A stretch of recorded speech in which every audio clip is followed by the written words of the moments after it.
The 56-year-old teacher that was found dead in a house over a week ago will be laid to rest today in a home village near Ganyesa. Beauty Siamisang was found dead by her colleagues on Monday when she failed to report for work. She's the second teacher to be killed in the northwest in the space of 2 weeks.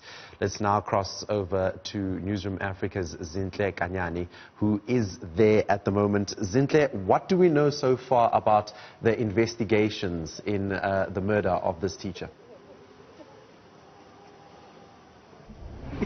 Well, unfortunately, Jacob, I don't have such good news with that in regards to the arrest. It seems as though the police are still investigating the motive of this particular case. And like you rightfully stated in your intro, this is the second teacher in the Northwest that has been killed in just a space of 2 weeks apart.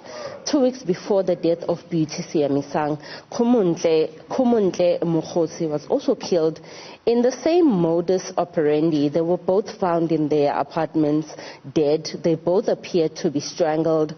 But in the case of Kumundle, the suspect that has been arrested in regards to her death is in custody currently, but it's not the same case with this particular case. All right, Zinhle, with regards to the funeral, what is on the cards for the program, and are people adhering to social distancing rules, and how are the numbers?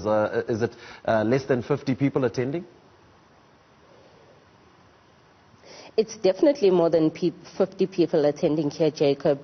Surprisingly, this is a very rural village, so it seems as though the issue of wearing masks is slowly being adapted to. I have seen quite a few mourners that arrived here that were not wearing their masks. Most of them are elderly women, actually. But in terms of social distancing, it seems to be happening, but I think the more people continue to flock in, it becomes a little bit difficult. But it seems as though as well the program in this funeral program is reaching the end right now. The hearse has just arrived, so we understand the body will be making its way to the cemetery in just a few minutes time from now. So the funeral processions itself are wrapping up as it stands. Have you had a chance to speak to authorities about the growing number of gender-based violence cases in the Northwest, obviously linking up to the incident that took place 2 weeks ago as well? Definitely. As a matter of fact, about 3 weeks ago, I did a documentary on gender-based violence, particularly here in the Northwest, and that's when I had the opportunity to engage the law enforcement, specifically the SAPS, on the growing number of gender-based violence cases in the Northwest.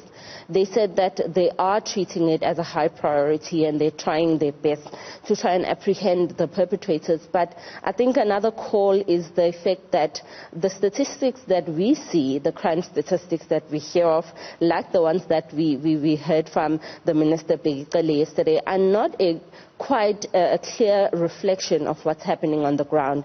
And various studies have proven this, Jacob, that a lot of women prefer not to report these cases, especially rape and gender-based violence and domestic violence cases.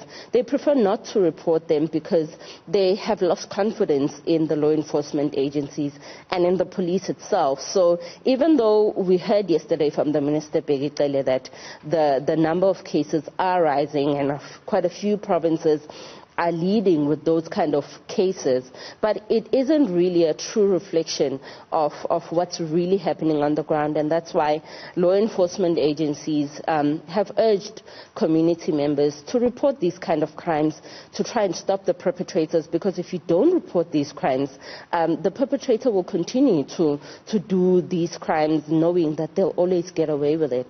Newsroom Africa's Zinhle at the funeral of Beauty Siamisang, all the way in Ganyesa in the Northwest. Remember, the 56-year-old teacher was found dead in a house just over a week ago. We'll of course check in with Zinhle throughout the day as she follows the funeral process.